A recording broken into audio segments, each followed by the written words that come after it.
¿sí? Miren, con las disculpas del caso, tengo un problema con la cámara nuevamente. Extraño porque en el punto de red de mi oficina sí la cámara me funciona, pero cuando me paso para acá, entonces vamos a chequear qué está pasando. Bien, entonces vamos a trabajar nuevamente sin cámara. Perdón por eso, pero no hemos detectado qué nos está pasando. Tal vez es la conexión entre algo de la computadora. Pero bueno, vamos a trabajar precisamente con la parte de, de lo que es la tercera unidad. Llevamos, ¿verdad? Entonces vamos a dar continuidad y estaríamos finalizando este día esta unidad. ¿Sí?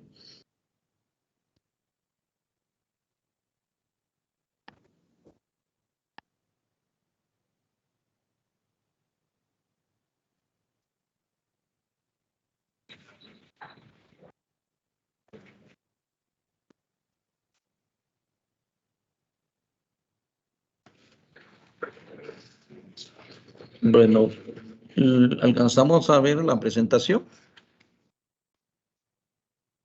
Jovencitos, por favor, si me confirman. Sí, ingeniero. Sí, muy bien. Bueno, miren, recuérdense que estamos... Muy bien, gracias. Recuerden que estamos discutiendo la parte del aparato digestivo del cerdo, anatomía y fisiología, básicamente, que es una digestión bastante simple, decíamos, a través de un principal estómago, ¿verdad? Y basado en una digestión ácida, decíamos, ¿verdad? A través del jugo gástrico. A diferencia pues de los bovinos que tienen 4 compartimientos, decíamos, son rumiantes, y ellos decíamos también que podían utilizar más eficientemente la fibra, por eso los volúmenes de fibra que consume un bovino son mayores en comparación con lo que consume el cerdo. Los consumos van alrededor de 4 hasta el 6% de fibra en los cerdos, en los bovinos a veces puede llegar hasta el 17%, ¿verdad? Entonces son algunas de las diferencias en cuanto al sistema y a la, digamos, de alimentación, ¿verdad? De estos dos animales, uno que es monogástrico y el otro que es poligástrico. Por eso decíamos que los bovinos se alimentan con un 70% generalmente de forrajes y un 30% de alimentos balanceados. ¿Qué diferencia hay con los forrajes? Pues que son altos en fibra, bajos en nutrimentos, principalmente energía, proteína, ¿verdad? Pero son altos en fibra. Mientras que un alimento balanceado, pues es bajo en fibra y alto en contenidos de proteína, energía, vitaminas y minerales. A diferencia del cerdo, que no hace mucha eficiencia digestiva con la fibra, pues podríamos decir que alimentamos alrededor de un 70 a un 100% con alimentos balanceados y un 30% con algunos, ¿verdad?, alimentos bastante digestibles que son forrajes, como por ejemplo la yuca, el camote, el banano, que son alimentos energéticos, pero que tienen alto porcentaje de digestibilidad. ¿Y qué es la digestibilidad de un nutrimento? No es más que las sustancias que realmente, ¿verdad?, utiliza, ¿verdad?, para su nutrición, en este caso, pues el animal o el cerdo, ese porcentaje, ¿verdad?, que verdaderamente utiliza, ¿verdad?, es el porcentaje de digestibilidad de un alimento, ¿verdad? Y los alimentos que tienen una mayor digestibilidad, pues siempre van a ser los granos, ¿verdad? Arriba del 80, 85 y a veces hasta un 90%. Precisamente por el sistema, ¿verdad?, digestivo del cerdo, que no es muy eficiente, por eso es de que estos demandan mucho más concentración de granos o alimentos balanceados, no así de alimentos con alto contenido de fibra, porque no los pueden digerir. ¿Por qué no los pueden digerir? Porque su flora, ¿verdad?, intestinal es bastante baja en comparación con la flora ruminal, ¿verdad? Que en el caso de los bovinos, decíamos, es una fermentación bacteriana que se da principalmente a nivel de rumen y una fermentación ácida que es muy poca en los animales adultos, que es a nivel de abomazo. Pero en terneros, que son animales, ¿verdad?, jóvenes, que no se consideran rumiantes, ¿verdad?, en los primeros 3 meses, pues obviamente la alimentación está básicamente en una digestión ácida que se da principalmente en el abomazo. Esas son algunas de las diferencias entre una digestión y la otra. Bueno, ahora decíamos la vez pasada, ¿verdad? Y lo repetíamos hoy, ¿verdad? Que los cerdos pues tienen menos, ¿verdad? Cantidad de fibra en su ración. ¿Qué es fibra entonces? Vamos a ver quién lo recuerda. ¿Qué es fibra?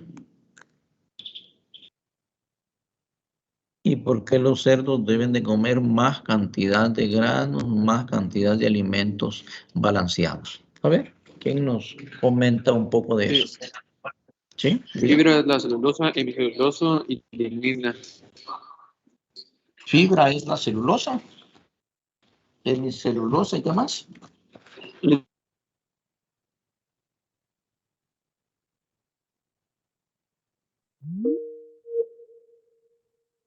Lignina.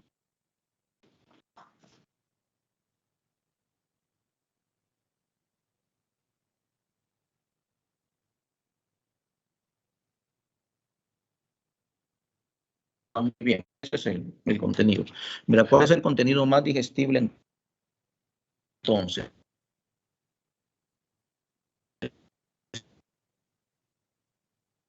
A ver, ¿quién me lo comenta? Jovencitos. ¿Cuál es el contenido más? A ver. Dígame. La celulosa. La celulosa, ¿verdad? Y también la hemicelulosa, ¿verdad? Eso sería, ¿verdad? Digamos, lo más digestible, tanto para el cerdo como para el bovino, ¿verdad? Decíamos que el bovino hace uso de la hemicelulosa y la celulosa, no así de la lignina, pero siempre le sirve para sustrato para desarrollar pues el proceso bacteriano, o sea, incrementar la flora ruminal, que son bacterias, protozoos y hongos principalmente, ¿verdad? Eso es lo que tenemos, ¿verdad? Bueno, ahora analicemos un poquito, ¿verdad? La tarea que decíamos. ¿Cuál es la diferencia entre un bovino, verdad, y un porcino? Hagan ahí el esfuerzo ustedes, verdad, en un momento, verdad, de hacer esa diferencia, tarea que tenemos. Les voy a dejar un par de minutos hoy, ¿verdad?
Bueno, ya. Continuemos entonces. Ahí paso a paso vamos a ir hoy, ¿verdad? Para que la tarea nos quede, digamos, realizada durante el periodo de clase, ustedes vayan pensando en esa parte. Repetimos un poquito la clase anterior, decíamos que el estómago es el órgano principal y que es donde se desarrolla aquí lo que es la digestión, ¿verdad? Que toda la digestión en el cerdo pues inicia acá en la boca. Aquí hay remasticación, ¿verdad? Salivación, para que haya una digestión aquí, ¿verdad? Una digestión verdadera a partir del jugo gástrico, ¿verdad? Que hay segregación de enzimas a través de la glándula cardíaca, la fúndica y la pilórica, ¿verdad? Entonces aquí continúa, ¿verdad? Lo que es el quimo. Aquí se unen, ¿verdad? Lo que son sustancias, enzimáticas también del páncreas, también el hígado y lo que es la bilis, ¿verdad? Que ayuda a la emulsificación de grasas. Aquí pasa ya el quimo más digerido y en esta parte se da la absorción de nutrimentos. Es un poquito más escasa la degradación, ¿verdad? O la digestión. Luego pasa acá al intestino grueso, ¿verdad? Donde hay muy baja absorción y de nutrimentos, pero sí hay una mayor absorción de agua y se convierten las heces, ¿verdad?, en condición sólida, en un estrato sólido. Por eso aquí decimos que podemos captar la cerdaza. ¿Por qué la podemos captar? ¿Y por qué se debe captar la cerdaza? Por dos fines. Primero, para bajar el nivel de contaminación y segundo,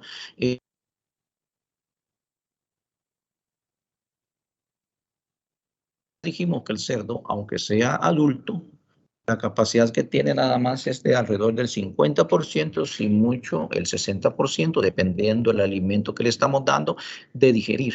¿Verdad? Por eso es que decíamos que si aquí a un cerdo adulto le estamos dando un alimento de un 14% de proteína, ingresamos acá, en todo este recorrido, el cerdo absorbe 7%. ¿Verdad? Y que lo transforme en tejidos, en energía, y crecimiento, reproducción, y aquí le queda un 7%, que es el contenido de proteína de la cerdaza, más el contenido de fibra. Por eso es de que la cerdaza es un alimento para el ganado bovino, ¿verdad? Eso es lo que, en resumen, lo que podemos decir del proceso de digestión, ¿verdad? Y aquí hablábamos un poquito de la función de estas tres, ¿verdad?, partes del estómago fundamental, ¿verdad?, en donde en la parte superior, decíamos, ¿verdad?, va lo que es la glándula cardíaca, que es la que genera una gran cantidad de enzimas, al igual que la pilórica, pero que la glándula fúngica, a diferencia de estas dos, además de generar, ¿verdad?, enzimas, también, ¿verdad?, va a generar ácido clorhídrico.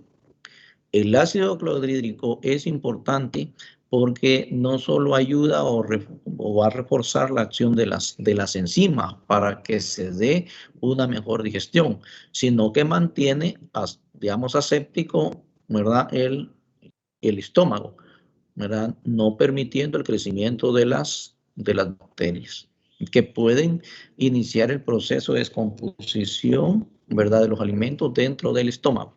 ¿Verdad?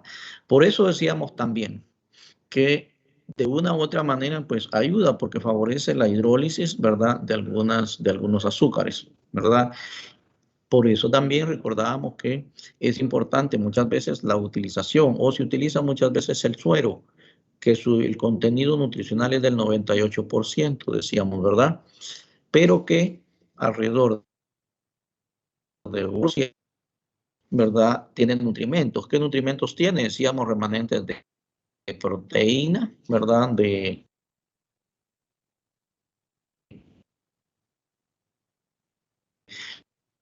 Un alimento altamente nutritivo, pero lo que hace es bajar el pH, y al bajar el pH hay generación de ácido clorhídrico, lo que mantiene aséptico el estómago y además, ¿verdad?, es precursor o estimulador del buen funcionamiento del estómago a través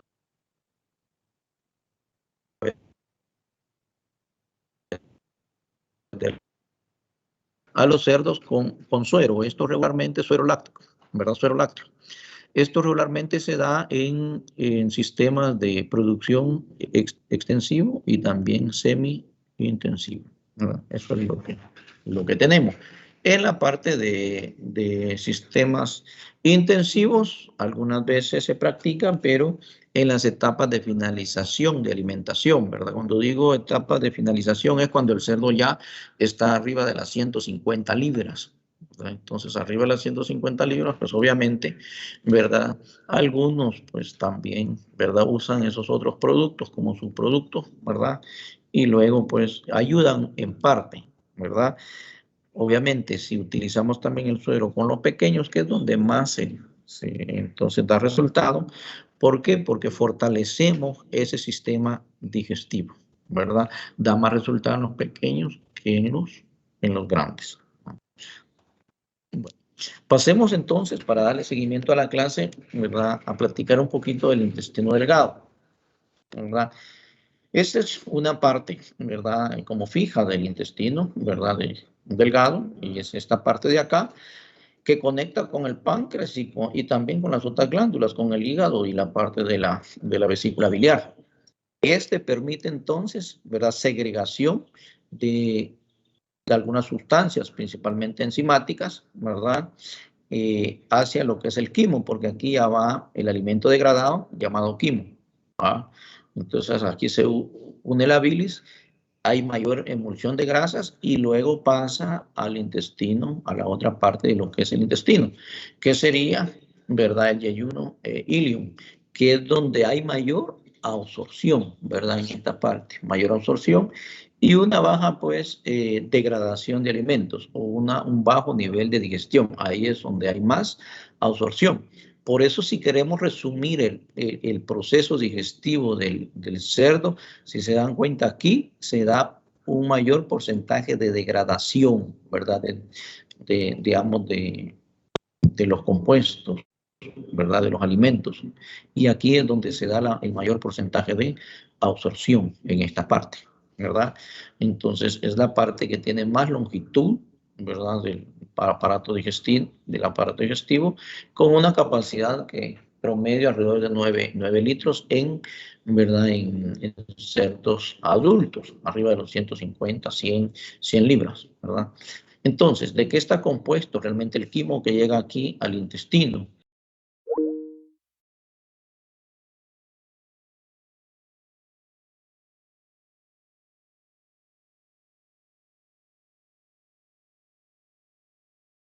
Peptonas, amidones, maltas, ¿verdad? Que son, ¿verdad?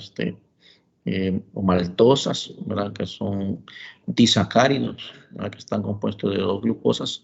A veces, pues, pasan partículas aún predegradadas o sin degradar, como celulosa y grasas emulsionadas. Entonces, obviamente aquí pues ya participó, ¿verdad? Las lipasas, ¿verdad? Que se generan en el páncreas y también la bilis que ayuda a esa emulsificación de las grasas, ¿verdad? Bueno, como les decía, el páncreas entonces es una fábrica principal de enzimas, pero además de practicar enzimas y fortalecer la degradación, ¿verdad? Digamos, del proceso digestivo, también tiene la función de generar carbonatos y bicarbonatos. Esto ayuda porque aquí está el alimento ácido. Aquí hay un ambiente ácido de 1.5 a 2.5, pero ya acá el pH se va neutralizando para que el intestino delgado lo pueda absorber adecuadamente. Entonces la función del páncreas no solo es importante desde el punto de vista de fabricación de enzimas, sino que también de generación de carbonatos y bicarbonatos, ¿verdad? Para neutralizar la acidez del jugo gástrico. Entonces, esto es bien importante. Ahora el hígado, ¿verdad? Junto a lo que son la parte biliar, ¿verdad? La vesícula biliar, la importancia de todo esto es que ayuda a la emulsión de las grasas, o sea, a volver las grasas solubles. Si no volvemos solubles las grasas, pues no podemos aprovechar la energía que está ahí. Por eso dice función, ayudar a la emulsión de las grasas y aumentar la solubilidad de ácidos grasos de cadena larga, ¿verdad? O sea, es esa oportunidad, ¿verdad? De mezclar la grasa con el agua y volver, ¿verdad?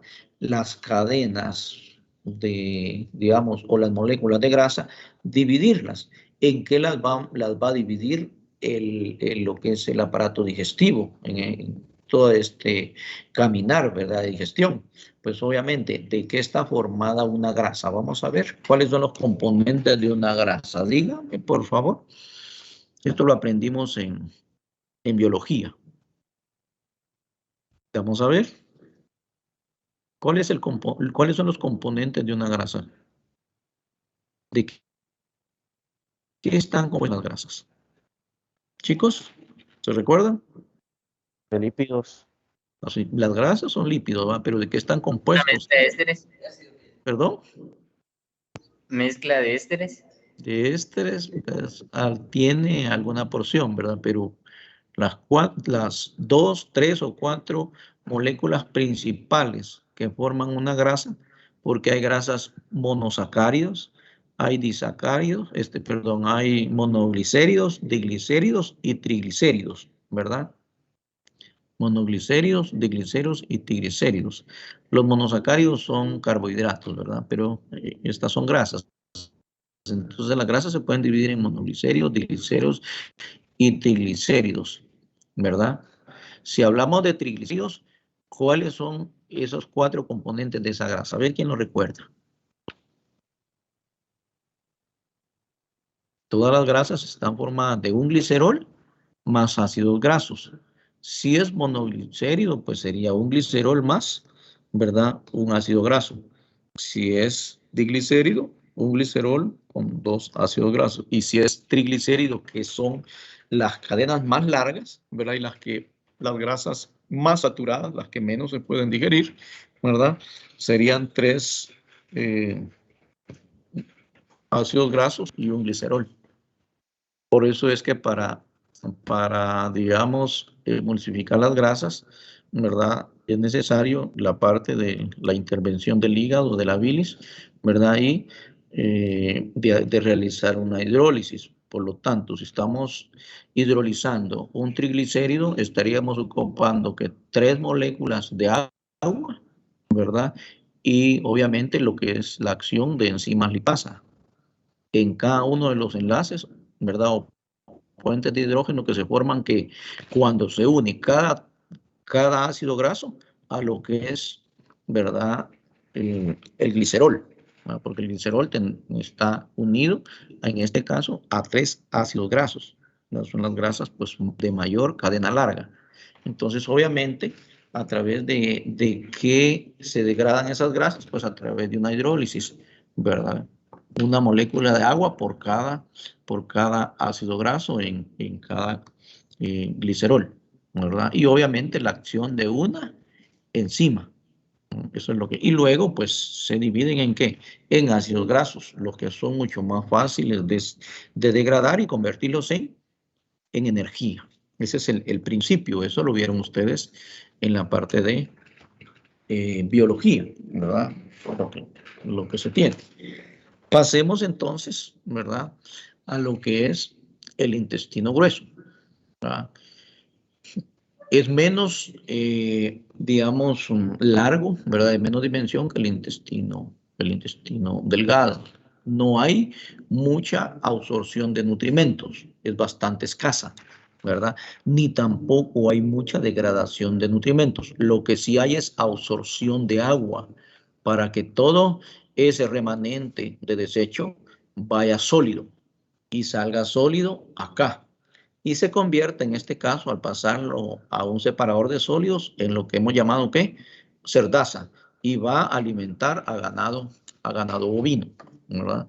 Entonces esa es la principal función, absorción de líquidos, principalmente agua, ¿verdad? La absorción de nutrientes es menor, decíamos, ¿verdad? Y la actividad entonces también digestiva, propiamente dicha, a través de enzimas, es baja, ¿verdad? Ahora bien, ¿verdad? Aquí se genera el famoso escatol, ¿verdad? A través de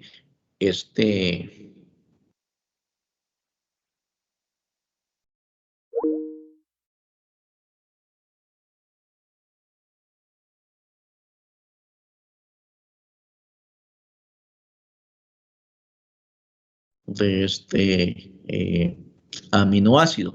Entonces se genera el escatol, que es la sustancia que da mal olor y un poquito de mal sabor también en el cerdo adulto, no castrado.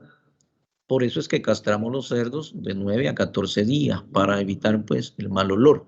El principio es evitar la segregación de hormonas como androsterona y testosterona para que no se inhiba la acción de lo que es el hígado y que el hígado pueda liberar la sustancia de desecho llamada escatol, al igual que las hembras. Ahora, si no castramos, ¿verdad? Obviamente va a haber escatol, va a haber androsterona, va a haber testosterona, que son las que van a generar el mal olor y el mal sabor en la carne de cerdo. ¿Por qué? Porque el escatol principalmente se va a adherir al tejido, ¿qué? Al tejido graso. Eso es lo que sucede. Por ejemplo, en los cerdos, en los berracos, que los utilizamos para, digamos, para reproducción, obtener semen, y ellos, esa es la función principal, ¿verdad? Le extraemos el semen, lo evaluamos, la inseminamos. Entonces, ese berraco va a tener una vida útil entre 2.5 años a veces hasta unos 3 años, ¿verdad? La viabilidad del semen y la concentración del semen está muy bien en esos parámetros. Eso va a depender del número de extracciones de semen que le hagamos a un berraco a la semana. Entonces, pero nos va a durar alrededor de 2.5 a 3 años de vida útil, ¿verdad? Con una buena calidad de semen. Después, ¿qué hacemos con ese berraco? Lo tenemos que castrar, ¿verdad? Entonces, a nivel de cirugía, porque ahí no nos funciona la inmunocastración. Tenemos que quitar las gónadas, tenemos que eliminar los testículos y dejarlo por lo menos de 40 a 60 días, ¿verdad? Para que el mal olor de la carne sea liberado, ¿verdad? Si consumimos, si destazamos antes ese cerdo, esa carne, ¿verdad? No es apta para consumo, por el mal olor y por el mal sabor, ¿verdad? Que va a tener. Entonces, ¿verdad? Esto es lo que se está liberando en este nivel, ¿verdad? De intestino grueso, ¿verdad? Entonces luego, pues, ya está el canal, ¿verdad? El final, ¿verdad? Que es donde liberamos, pues, las heces, que lo ideal es que sean heces sólidas, pues no totalmente sólidas. ¿Por qué? Porque si no causamos estreñimiento aquí. Y cuando causamos estreñimiento en un cerdo,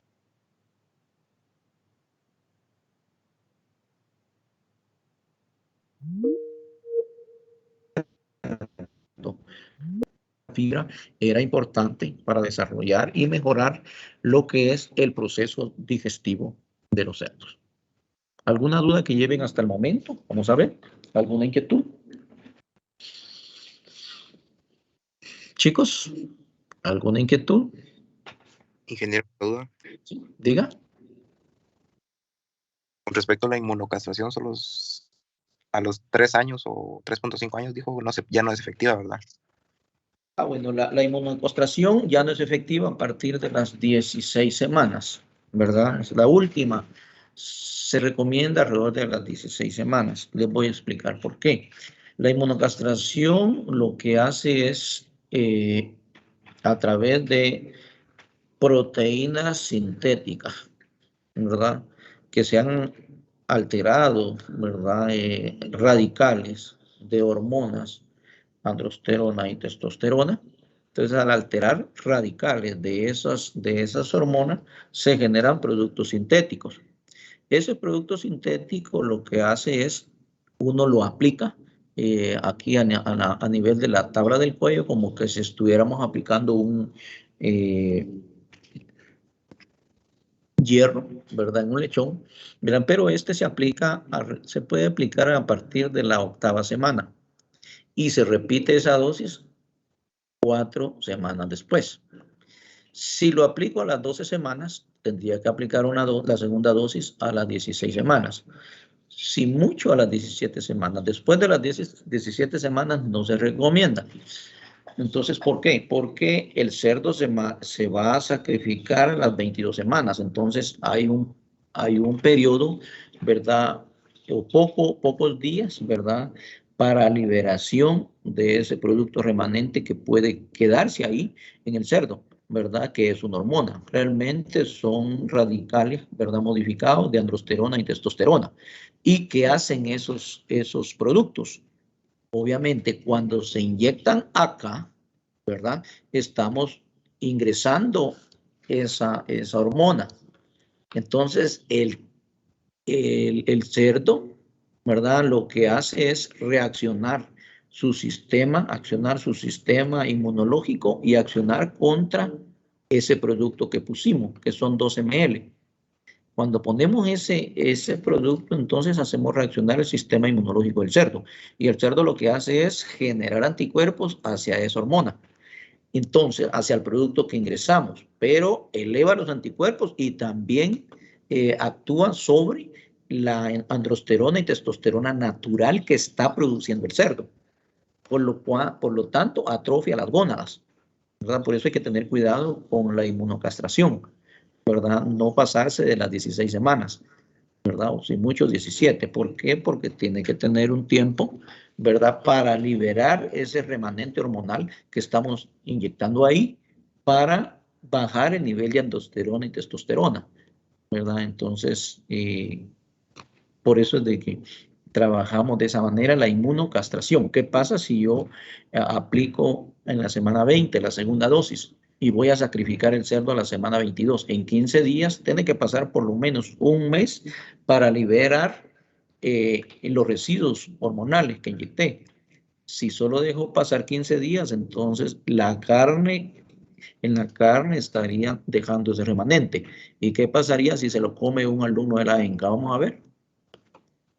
¿Qué pasaría ahí? Bueno, dígame, interpretemos eso, por favor. ¿Qué pasaría si ustedes se comen esa carne con remanente de esas, de androsterona y testosterona? A ver,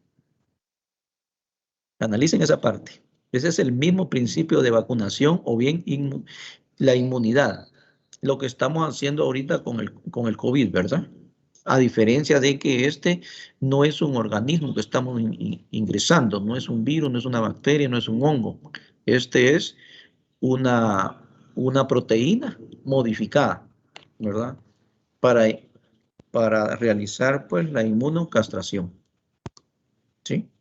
No sé si con esto le queda más claro al que hizo la pregunta y hoy analicen ustedes qué pasa si solo dejo un periodo de 15 días, ¿verdad? Y luego destazo el cerdo y mandamos ese cerdo, esa carne de cerdo al comedor de la ENCA y ustedes pues se están alimentando con esa carne. ¿Qué pasaría? Vamos a ver qué efecto negativo tendría en el alumno. Dígame. ¿No? Los residuos de androsterona y testosterona cuando lleguen a la parte de ustedes, ¿verdad? Se van a convertir en ¿qué? En un antígeno. Entonces su sistema inmunológico va a atacar ese antígeno y entonces va a reducir también el nivel principalmente de testosterona de ustedes, ¿verdad? Y van a terminar haciendo goles con la izquierda en el campo de fútbol. Entonces, tenemos que tener mucho cuidado con el uso de ese producto. Eso lo vamos a ver más en la unidad 8 y ustedes me imagino que ya van a comenzar la práctica de castración y a lo mejor ven un poquito de esto. No sé si con eso les queda más claro. Jovencitos. ¿Les queda claro ese tema por la pregunta? A ver, chicos. Bueno, miren esto. Toda esta es la reacción, ¿verdad? Y la degradación de los diferentes alimentos, ¿verdad? Y las diferentes moléculas nutricionales, ¿verdad? O nutrimentos, ¿verdad? Que se generan a nivel de digestión del cerdo. Por ejemplo, la enzima, por ejemplo, amilasa. ¿Dónde se encuentra? A nivel de saliva, al inicio en la boca. No es muy eficiente ahí la degradación, decíamos, es un inicio, ¿verdad? ¿Dónde va a estar? A nivel del almidón. ¿Y en qué se va a convertir? En estos dos productos finales, ¿verdad? La maltosa tendrá que degradarse, ¿verdad? Con una maltasa, ¿verdad? E hidrolizarse para degradarse y convertirse en ¿qué? En una glucosa. Y luego llegar a la parte de oxidación a través de la respiración y convertirla en energía, ¿verdad? Y aquí hay otras enzimas, si se dan cuenta, a partir de acá, todo es digestión en el estómago, donde se va a generar el jugo gástrico. Todas estas enzimas que están acá, ¿verdad? Van a pertenecer en el jugo gástrico. ¿Qué glándulas las fueron generando? ¿Verdad? La cardial, la fúndica y la pilórica, ¿verdad? ¿Cuáles van a ser los sustratos donde van a estar? Proteínas, grasas, almidones, ¿verdad? Todo esto son los sustratos. ¿Y qué productos finales vamos a obtener? Pues todos estos que ven acá. Si lo referimos a la acción de una lipasa, pues obviamente va a degradar grasas. ¿En qué las va a degradar? En glicerol y ácidos grasos. ¿Y en qué se van a transformar estos ácidos grasos? En energía. ¿Y en qué se va a convertir esa energía a través del proceso de respiración del cerdo? En tejido, en crecimiento, ¿verdad? En mayor carne, mayor desarrollo óseo, mayor reproducción, si en el caso serían las cerdas para reproductoras. Entonces, esto es todo el proceso que se da en esa parte digestiva. Sigamos. Ahora bien, ¿cuáles son las principales enzimas y todo el proceso de degradación, ¿verdad? En el aparato digestivo, que digamos, donde se da la mayor absorción. Si se dan cuenta, aquí todo esto es absorción y una parte de degradación a nivel de intestino, ¿qué? Delgado.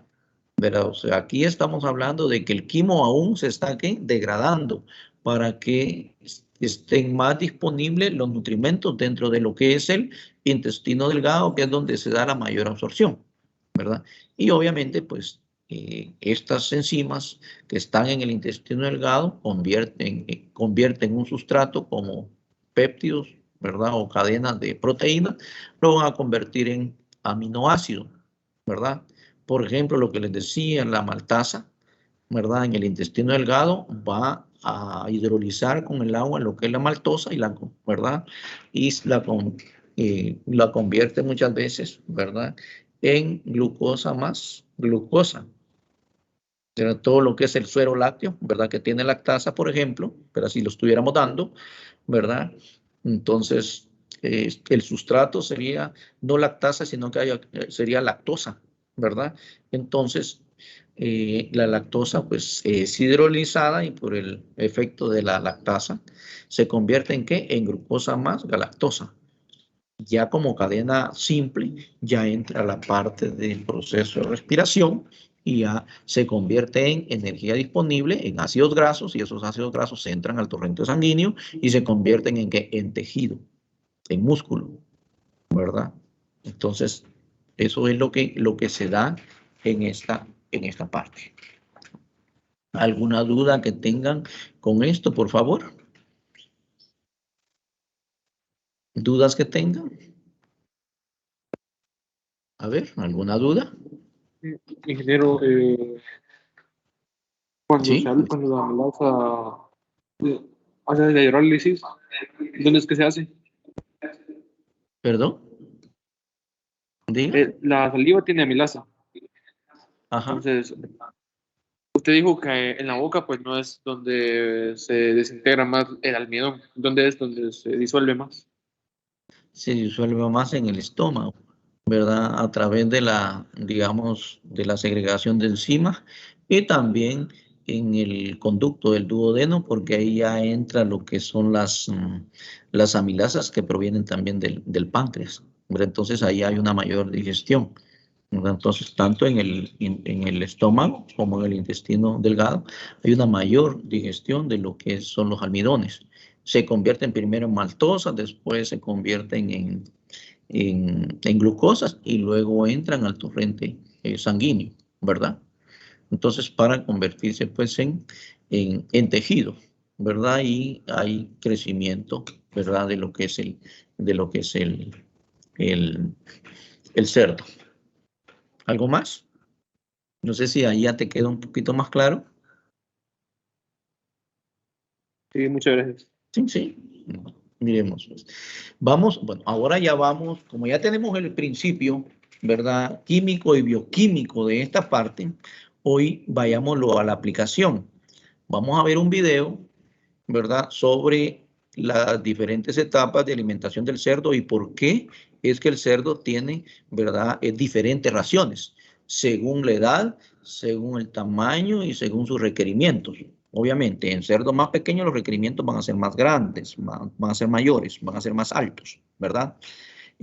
Por ejemplo, un cerdo pequeño se va a tener que alimentar con un concentrado alrededor de un 23% de proteína, mínimo 22%.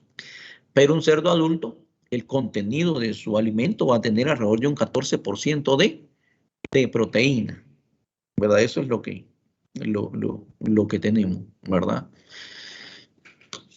Entonces, miremos esto, ahí ya les va a quedar un poquito más claro cómo, ¿verdad?, alimentar un cerdo, ¿verdad?, con la base de la digestión que tenemos.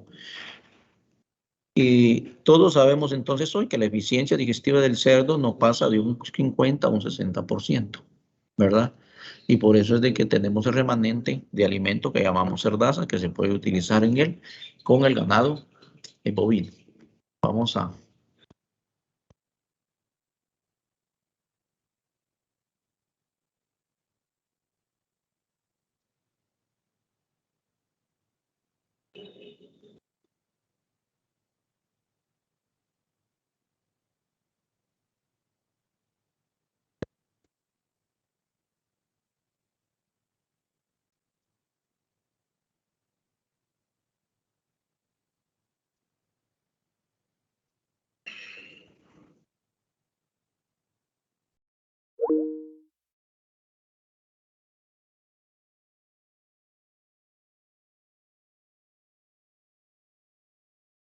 La clase es esta, ¿verdad? Entonces, que es la que veníamos haciendo y ustedes la van digamos, a terminar, ¿verdad? Eso es lo que tenemos ahí.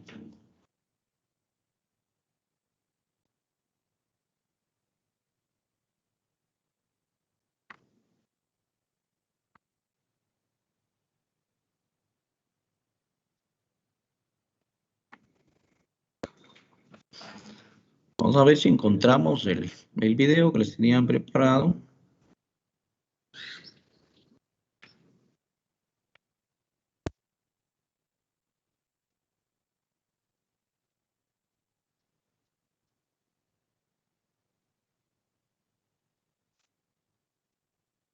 Vean, indíquenme si miran el video, por favor. Sí, ingeniero. ¿Perdón? Sí, ingeniero. ¿Sí lo ven? Va. Entonces, vamos a ver. Sí, tiene un poquito de bajo volumen, pero hagamos el esfuerzo y lo vamos a ver. ¿Qué buscamos aquí? Es aplicar de una vez y relacionar la digestión con la alimentación de los porcinos.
Ingeniero, disculpe.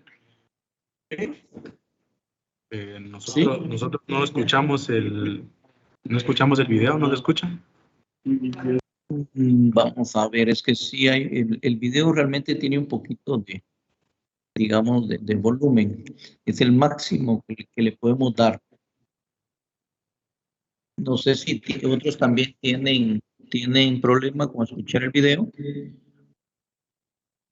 Ingeniero, no escucha a nadie. ¿Perdón? No escucha nada. Igual el ingeniero aquí en biblioteca nadie escucha. ¿Nadie escucha? Va, vamos a ver. Si no, vamos a ver si lo volvemos a pasar en el segundo. Vamos a ver si lo logramos. Miremoslo, leámoslo mejor para por lo menos hacemos una como preinterpretación y voy a ver si le mejoramos el volumen para la próxima.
Anual, perdón, diaria en una finca o en un rodal de una plantación y me da los datos de cuántos milímetros cayeron de lluvia al día.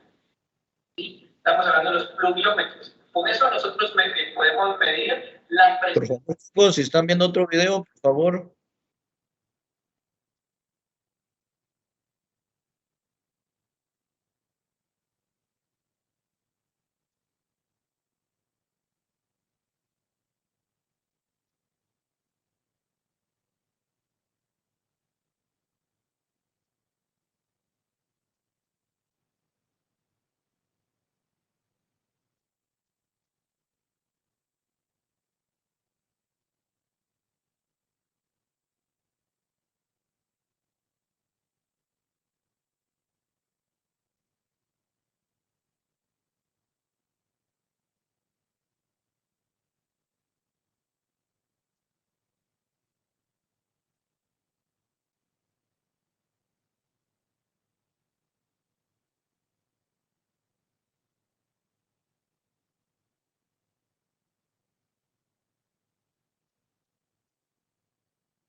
Similar.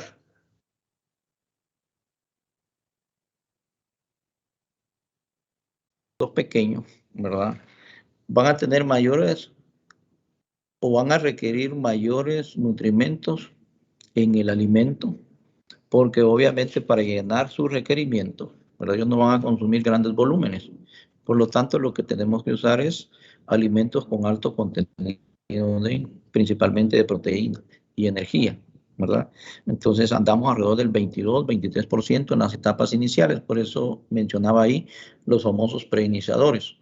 En la etapa de preinicio de los cerdos o inicial del cerdo, durante las primeras 10 semanas se utilizan alrededor de 4 diferentes formulaciones. Comenzamos con un porcentaje de proteína de 23 y en la formulación 10, en la formulación 4, de la que utilizamos ya a partir de la octava, novena y 10ª semana, el nivel de proteína va a andar alrededor de un 17%.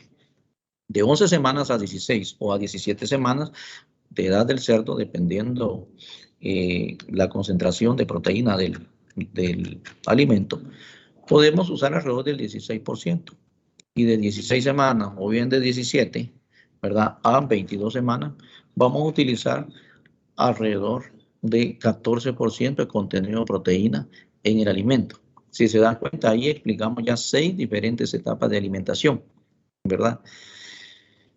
Entonces, ¿qué sucede? ¿Verdad? Si yo le doy a un cerdo, digamos adulto, de unos 50 kilos a 100 kilos, ¿verdad? Un alimento que tenga alrededor del 23% de proteína, que sería para cerdos de la primera de 5 días de edad, más una semana después del destete. Ese es el alimento que se da, con alrededor de un 23% de proteína. ¿Qué sucede si yo le doy a ese cerdo grande, ¿verdad? De unos 50 kilos a 100 kilos, ese mismo alimento? ¿Qué sucedería? Vamos a ver. ¿Qué sucedería con ese cerdo? A ver. ¿Qué estaría pasando ahí? Ya dijimos que el cerdo ya adulto tendrá que consumir un alimento de 14% de proteína. ¿Sí? Porque obviamente él va a tener mayores volúmenes, pero el cerdo pequeño va a tener mayor concentración de proteína en el producto, en el concentrado, alrededor del 22-23% de proteína, ¿verdad? Porque los consumos obviamente son menores. Entonces, a menor consumo, el nutrimento de proteína tendría que ser mayor en el alimento. Ahora bien, veámoslo del otro punto de vista, en el extremo. ¿Qué pasa si yo alimento a un cerdo de unas 150 a 200 libras con un alimento, ¿verdad?, que tiene alrededor de un 23% de proteína? ¿Qué estaría pasando ahí? A ver, chicos, digan. Jovencitos, ¿qué estaría pasando ahí? Analicémoslo. Jóvenes, ¿qué estaría pasando en el comportamiento de ese cerdo? Que le estamos dando un alimento con alto valor nutricional, 23% de proteína. ¿Será correcto hacerlo? ¿Qué dicen ustedes después de ver esta parte? Chicos. No. Perdón. Diga. No, porque no aprovecha del todo, ¿o sí? ¿Perdón? No sería lo más correcto, ya que no lo aprovecha del todo. No lo aprovecha. Entonces estaríamos desperdiciando, ¿qué? Proteína, ¿verdad? Porque los consumos de todos modos de ese cerdo van a ser alrededor de 6-7 libras de alimento. Vamos a tener una mayor concentración de proteína. Él va a adquirir mayor proteína, ¿verdad?, para su nutrición. Va a superar los niveles de los 405 gramos por día que ese cerdo debe tener. Tal vez va a llegar a los 600 gramos. En la otra clase podemos hacer el ejercicio, ¿verdad? Entonces nosotros estaríamos desperdiciando. Tendríamos un alimento, una alimentación muy cara. Ahora bien, ¿qué pasaría con la cerdaza? Vamos a ver de ese cerdo bajo esas condiciones. ¿Qué pasaría? Tendría va a tener altos contenidos de nutrientes. Mayor concentración de proteína, ¿verdad? Y también energía, ¿sí? Y principalmente, pues, mayor contenido de proteína. ¿Por qué? Porque esa proteína la va a desechar el cerdo, ya no la va a aprovechar, la va a liberar. ¿Y dónde va a ir a caer? En la cerdaza. Estaríamos dando nosotros una alimentación muy cara. Y por eso, obviamente, se van bajando los niveles de proteína en los cerdos. Por eso decíamos, comenzamos de 23, luego 22, luego vamos a 20, luego vamos a 17, luego a 16 y luego a 14. Porque conforme van bajando los niveles de proteína, van subiendo los consumos. Y por eso es de que tenemos pues que manejar y saber cómo alimentar los cerdos. Entonces, bueno, chicos, dejémoslo ahí. En la otra clase vamos a aprovechar a hacer un ejercicio de estos para que quede un poquito más claro. Y ahí les comparto este video para que ustedes lo vean, ¿verdad? Que tengan una bonita tarde.